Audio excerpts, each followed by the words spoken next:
नमस्कार। अक्सर पूर्वी दर्शन में ये सुनने को मिलता है कि ज्ञान का जो रास्ता है वो तलवार की धार पर चलने जैसा है। अब ये सुनने में ही काफी डरावना लगता है ना? तो आज हम इसी बात की तह तक जाएंगे और समझेंगे कि इसके पीछे का सच आखिर है क्या। तो देखिए, आज हम क्या क्या समझने वाले हैं। सबसे पहले हम तलवार की इस डरावनी छवि को देखेंगे, फिर इसे एक बिल्कुल नए नज़रिए से समझने की कोशिश करेंगे। हम जानेंगे कि असली कठिनाई कहाँ है और कैसे भक्ति का मार्ग इसका एक बहुत ही प्रैक्टिकल समाधान देता है। तो चलिए अपनी पड़ताल शुरू करते हैं ज्ञान के रास्ते के एक बहुत ही मशहूर और सच कहूं तो काफी डराने वाले रूपक से। अब ये सुनकर ज्यादातर लोगों को यही लगता है कि ये रास्ता बहुत खतरनाक है। मतलब एक भी गलत कदम उठाया तो बड़ा आध्यात्मिक नुकसान हो सकता है। और ये एहसास होता है कि ये यात्रा शायद सिर्फ बहुत पहुंचे हुए संतों के लिए है, हम जैसे आम इंसान के लिए तो है ही नहीं।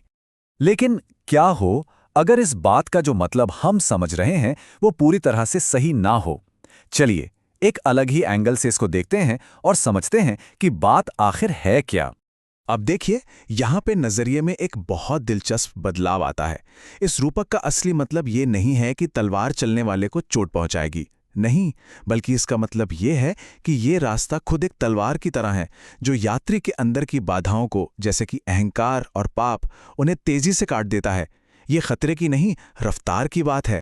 और ये बात कितनी खूबसूरती से यहाँ समझाई गई है। देखिए, शास्त्र खुद ज्ञान की तुलना किसी खतरनाक हथियार से नहीं कर रहा, बल्कि एक जीवन बचाने वाली नाव से कर रहा है। एक ऐसी नाव जो किसी को भी, कितनी भी बुरी हालत में हो, उसे जल्दी से सुरक्षा तक ले जा सकती है। तो फिर ये एक बहुत जरूरी सवाल खड़ा करता है कि अगर ये रास्ता वाकई इतना तेज और इतना असरदार है, तो फिर ज्यादातर लोगों को ये इतना मुश्किल क्यों महसूस होता है? जो हमारे स्रोत हैं वो बताते हैं कि मुश्किल रास्ते में नहीं है, मुश्किल है हमारी अपनी तैयारी में। असली रुकावट जो है वो है ये चीज, देहाभिमान। इसका मतलब है देह चेतना।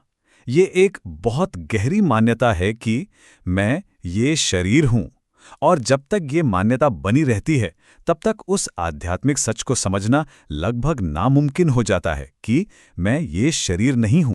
इसे ऐसे समझिए जैसे किसी किंडरगार्टन के बच्चे को सीधे मास्टर डिग्री की क्लास में बिठा दिया जाए। अब इसमें उस ऊंचे ज्ञान की कोई गलती नहीं है ना? बात सिर्फ इतनी है कि छात्र ने अभी तक जरूरी तैयारी ही नहीं की है। तो सवाल ये है कि तैयारी करें तो करें कैसे? परंपरा इसके लिए एक बहुत ही शक्तिशाली रास्ता बताती है, और इसे समझने के लिए ऋषि काकभुशुंडी की कहानी सबसे अच्छी है। वो इस बात को समझते थे कि निराकार ब्रह्म के ज्ञान को समझने से पहले उन्हें अपने मन को शुद्ध करने की जरूरत है, और इसके लिए उन्होंने ईश्वर के साकार रूप की भक्ति के जरिए अपने हृदय को प्रेम और ध्यान से भरने का रास्ता चुना। उनका ये अनुरोध ज्ञान के रास्ते का अपमान नहीं था, बिल्कुल नहीं, बल्कि एक विनम्र स्वीकृति थी कि निराकार यानी निर्गुण को जानने से पहले साकार यानी सगुण के प्रति मन को तैयार करना बेहद जरूरी है। ये उस रास्ते पर कामयाबी से चलने की एक तैयारी थी। लेकिन असल में ये भक्ति है क्या? ये काम कैसे करती है? ये सिर्फ अपनी अंदर की स्थिति को बदलने के बारे में है, बोझ से आनंद की तरफ। इसको ना एक बहुत आसान तरीके से समझ सकते हैं। कोई भी काम जिसमें प्रेम या रुचि ना हो वो एक भारी बोझ जैसा लगता है। जैसे 7 किलो का पत्थर उठाना कितना मुश्किल है, वहीं जो काम प्रेम से किया जाता है वो मुश्किल होकर भी आनंद देता है। जैसे 9 किलो के गहने भी भारी नहीं लगते। भक्ति बस यही काम करती है। तो सच्ची भक्ति का मतलब है अपने ध्यान का एक ऐसा केंद्र खोजना, चाहे वो कोई गुरु हो, कोई देवता हो या कोई पवित्र स्थान, जो मन को इतना शांत और खुश कर दे कि दुनिया की इच्छाएं और अंदर की उथल-पुथल अपने आप ही खत्म हो जाए। ये मन को साफ करने का एक बहुत ही प्रैक्टिकल तरीका है। इसमें शांति को जबरदस्ती नहीं लाया जाता, बल्कि ये तो अपने ध्यान को सही जगह लगाने का एक नेचुरल नतीजा है।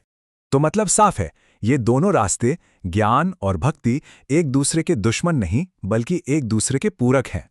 अब देखते हैं कि इन दोनों का मिलन कैसे एक बहुत शक्तिशाली नतीजा देता है। ये दोनों एक दूसरे से बहुत गहराई से जुड़े हुए हैं। कह सकते हैं कि भक्ति वो जरूरी ट्रेनिंग है जो मन की जमीन को इतना उपजाऊ बना देती है कि उस पर ज्ञान का गहरा बीज उग सके। और इस सब का जो असली मकसद है वो है मुक्ति। अब मुक्ति कोई बहुत दूर की रहस्यमयी चीज नहीं है। इसका सीधा सा मतलब है दुखों से छुटकारा। कोई भी इंसान, जगह या अभ्यास जो थोड़ी देर के लिए भी चिंता और दर्द से आज़ादी दे, वो मुक्ति का ही एक रूप है। और आखिर में ये एक सवाल हमारे लिए छोड़ जाता है कि जो भी आध्यात्मिक रास्ता चुना गया है, वो एक बोझ लग रहा है या एक आनंद? क्योंकि किसी भी साधना की असली पहचान उसकी मुश्किलों में नहीं, बल्कि इस बात में है कि वो जीवन में कितनी खुशी और कितनी आज़ादी ला रही हैं।